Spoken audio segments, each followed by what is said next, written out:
So, the film festival was a really big success. I loved it. It was super fun. I met a lot of wonderful filmmakers. I got to hang out with other directors and writers, and we got to talk about film. We got to talk about theory, which not a lot of directors that I've talked to in the past like to talk about that type of stuff. But I love film theory. Um, Especially because I haven't gone to film school. So the thing about that is that I just love hearing what other people have thought and their processes when it comes to film. So, Deborah Levine made a wonderful film called Wild Prairie Rose. It's such a sweet movie. It's very out of time and place. It takes place like in the 1940s, but even in that time in the film, there's like this weird bubble of like everything's all right.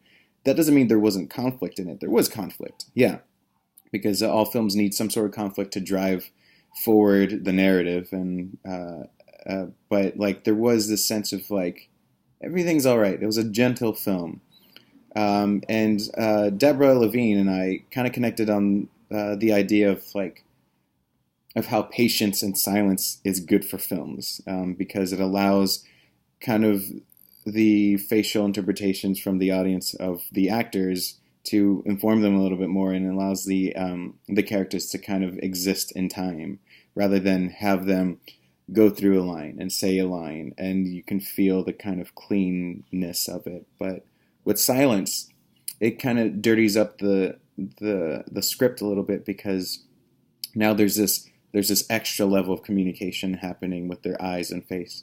But yeah, it was a really cool talk we had, and I'm excited to talk to her in the future about other things she's doing. Let her know about other things I'm doing.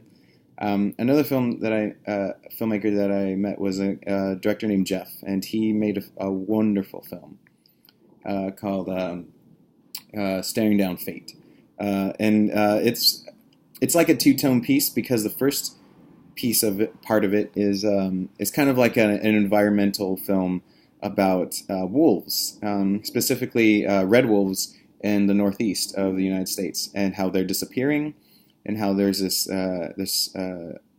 person who worked with the government to try to breed them and reintegrate them into the wild, named Chris, and how he had to battle essentially like other forces that didn't care about the wolves, and he was just trying his best to do that. The second half, it was about ALS, because during the course of the film, he's diagnosed with ALS, and and then it just chronicles the rest of his life until his end, and it's a really incredible piece. Um, uh, I believe I've said this before, but my kind of view of filmmaking is that whenever you do something, a new project, it should be scary and it should be hard. That's what I try to do with Way Down. That's what I try to do with Silhouette. But the thing is, like, this is that to the max. That film, Staring Down Fate, was that for the max. I mean, there are filmmaking things I could have given notes on. There were imperfections, sure. But the point is, all the little pieces of the film served a greater whole, and that whole was this sad story of a man dying because of ultimately trying to do the thing that he wanted to do. It is kind of like this sad irony that eventually took his life. And what made it even worse was that this was a friend of him. Chris was the lead person in the film that the documentary was about. That was the filmmaker's friend, and then he had to watch him slowly pass away. That's frightening. I've had people in my life pass away. I think most people have, unless they're immortal. But I think it was so brave of him and Chris to be able to allow people to see this journey, because it's so personal and it's so private. And some of the moments of real life capture on it were just moments that only we think of privately, that have probably happened to us, like the last greeting. What I mean by that is, like, the person's going to die, and you go with them to be with them, and you say that your goodbyes probably a day or two before because you can feel it happening. That was captured. And the thing is, when you're watching it, you can feel that this is the goodbye. You can feel that this is going to be probably the last interaction he's going to have with his friend or his family, and this is the goodbye. So it was really brave of them to do that, especially how um, you have to sit in the editing bay to do that. So that was brave, and I love that film. So it was really cool to meet filmmakers like that. I got to meet other people here and there. Fortunately, there's some people that understood my film, meaning they liked it. They really loved my film.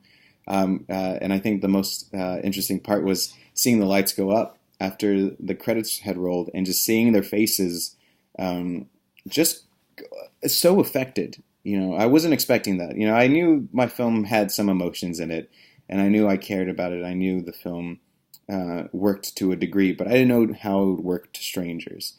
But just to see them so affected by the film, it was really an incredible experience. Just seeing that they understood what was happening to these people in the film, and they connected to them. There's a lot of filmmakers that became really excited about the film, and we talked for hours on end about filmmaking, each other's films, and our next steps. So, I hope that there are a few people now on my side that might be able to help me for my next film or the film after. But I'm just thankful I was able to go. They were so kind. The programmers were wonderful. The founder was a great guy. They mentioned how much they loved our film, though that's to a degree. They have to say that to everybody, but I think it was a cool experience. I'm glad I went. Ate a lot of Southern food. Probably gained a little bit of weight, but that's worth it. But now it's moving on. I've built a small network, and now I can use them and hopefully just meet other filmmakers at the very least. And now I got to take this experience and keep moving on to the next part of the film, which is hopefully trying to get it somewhere. But I don't mind if it just goes online. I don't mind if people just search it up on YouTube, because ultimately I just care that I made it, and I care that people see it. And even if not that many people see it, the people that do see it, I know will like it, because I've made it for a specific group of people, and I know that they can connect with it. So we'll see. I guess I'll just make videos every now and again to talk about filmmaking and whatnot, but right now I'm just in the dead heat of making my new film Silhouette and trying to focus on that, because I do hope to start finishing or filming this in January. It looks like it might slip in the first week or two of February for us being done with it in terms of filming. But either way, I'm not going to let it slip any further. We are going to be making this thing, and it's going to be done. And I want more people to see it, but we'll see. Anyway, thanks for watching. We'll see. I'll talk to you guys later.